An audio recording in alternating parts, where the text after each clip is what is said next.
When we look at growth in organisms, and for now we will consider growth in the human being, you'll be familiar with images like this one.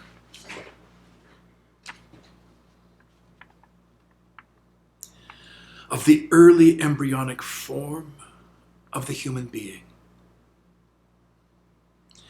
This drawing shows the embryo when it is just 18 millimeters from the top of its head to its buttocks. We see that the head is large and the limbs are beginning to bud, as we say. We can look at growth now from that point forward. Before that time, growth is different, going through its different cellular phases, which I won't be speaking of. If we now look at this drawing, this is the classic drawing of growth of the human form.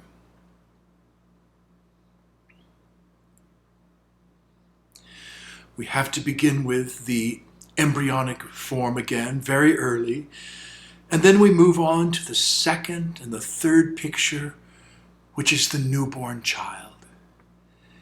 In the second row, we again see the newborn child, and then the 2-year-old, 6-year-old, 12-year-old, and 25-year-old.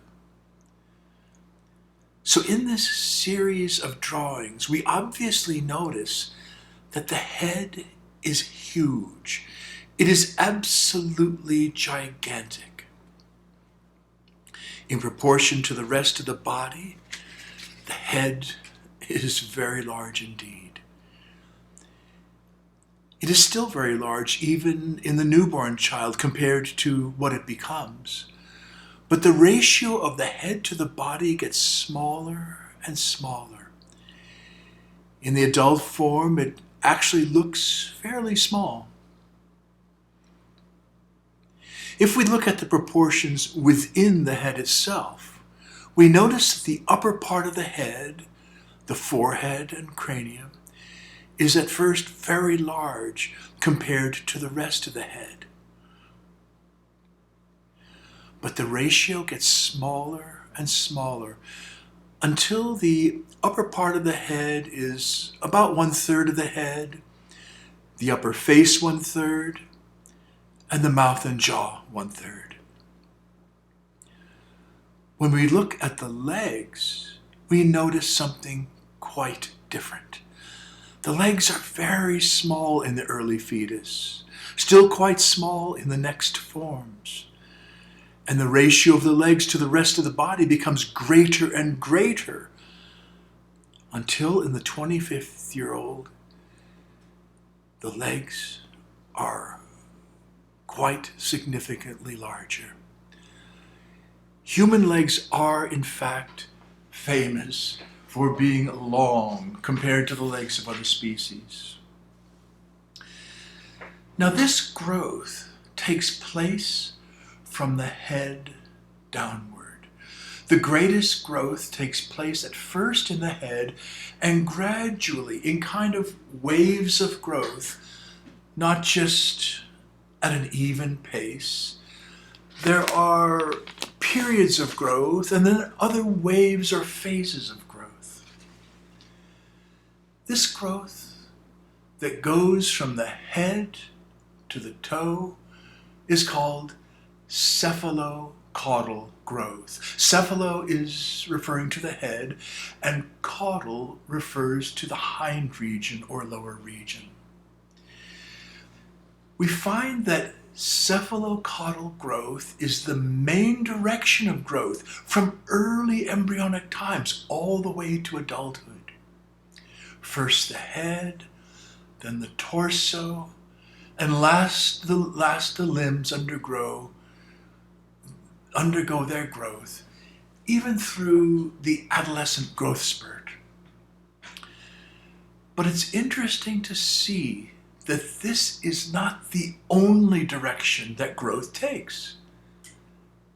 Life is complex, and so is growth. A second type of growth occurs within the individual organs and parts of the body.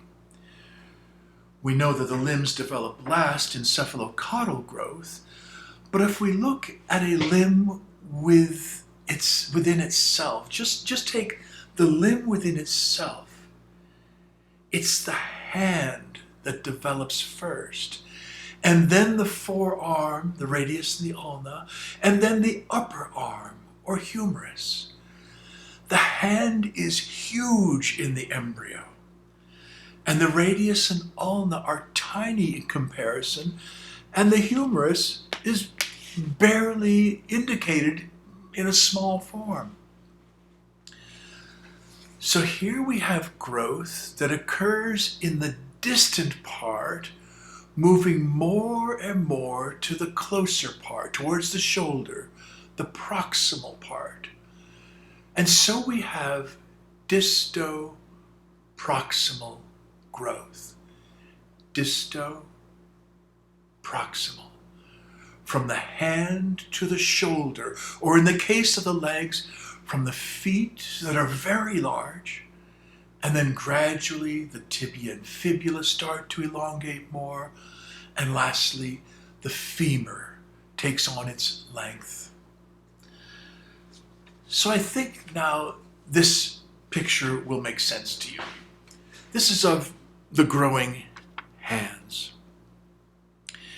You can see in the first two pictures the embryonic hand. It's just like a bud. The fingers have not yet separated, and the forearm and upper arm are barely indicated. In pictures C and D, you see that the forearm starts to lengthen.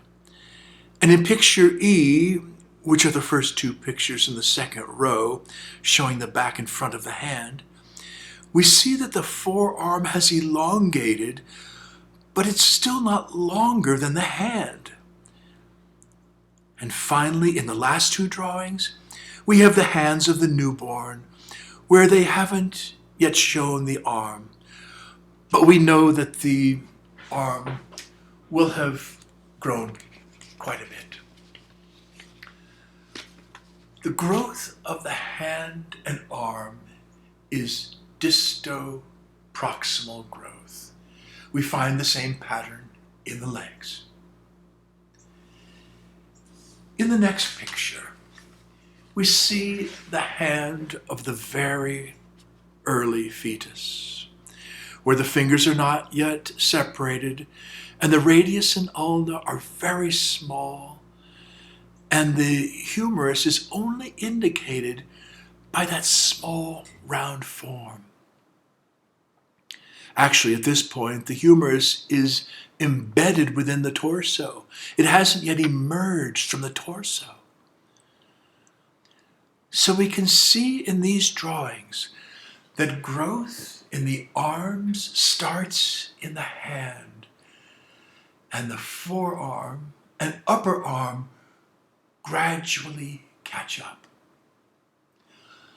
Now, interestingly enough, they not only catch up, but they surpass the growth of the hand. The length of the forearm greatly surpasses the length of the hand, and the length and massiveness of the humerus surpasses that of the forearm. It has grown even more than you might expect. So we see here a new kind of growth, that of disto-proximal growth, growth from the extremities towards the torso, from the hand to the shoulder. We see the same pattern in the legs. Finally, we come to realize that both kinds of growth, the cephalocaudal growth and the disto-proximal growth, are happening simultaneously, each with its own timing.